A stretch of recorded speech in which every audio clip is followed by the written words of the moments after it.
here's a question for you. What do being physically fit and financially fit have in common? A new study finds some interesting factors among people who are achieving financial wellness. Joining us live by satellite this morning from New York City, Senior Vice President at Lincoln Financial, Eric Reisenwitz. Good morning, Eric.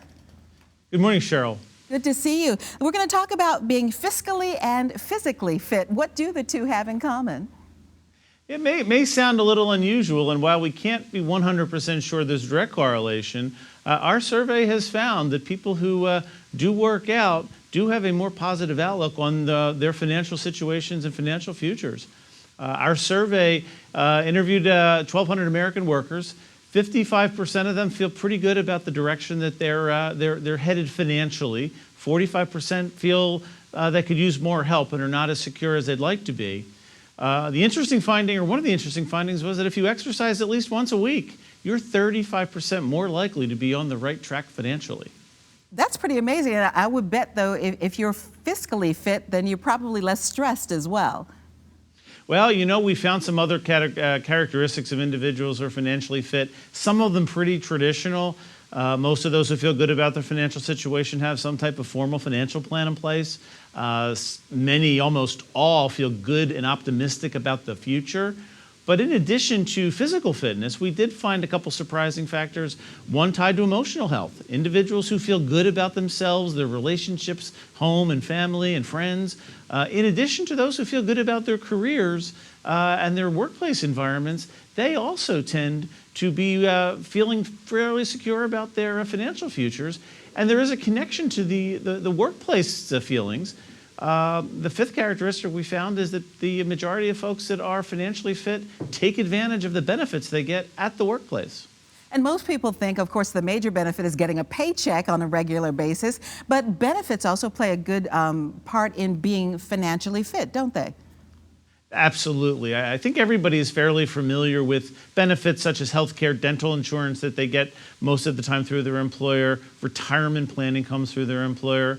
But those who feel at the higher end of comfort around their financial futures take advantage and leverage other benefits that their employers offer to help complete their overall financial security futures.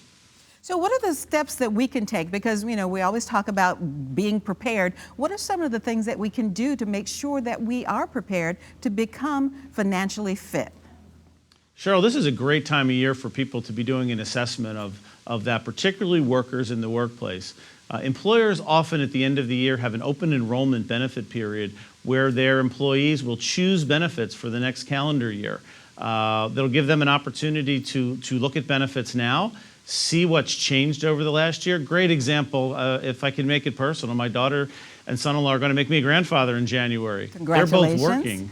Thank you. They are now looking at their benefits for next year. They're going to have a couple of different things they're going to need to think about in terms of financial futures, such as disability insurance to protect part of their income should they become disabled due to an injury or an illness, additional life insurance coverage should something catastrophic happen. So things like that are the types of things people need to think of. This is a great time of year to find out from their employers what's available, what's changing, how does that match up against their needs.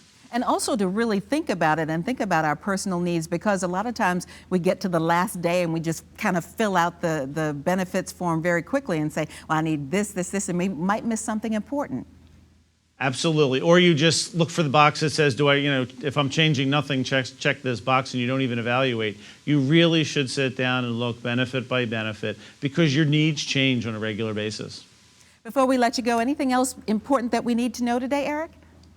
I think this is, again, the perfect time of year for us to focus attention on what individuals need. And if folks are looking for more information, they can go to lincolnfinancial.com/benefits. All right. Thank you so much, Eric Reisenwitz, for joining us today with some very important and timely information. Have a great day. Thank you, Cheryl. You're welcome. Thank you, Cheryl.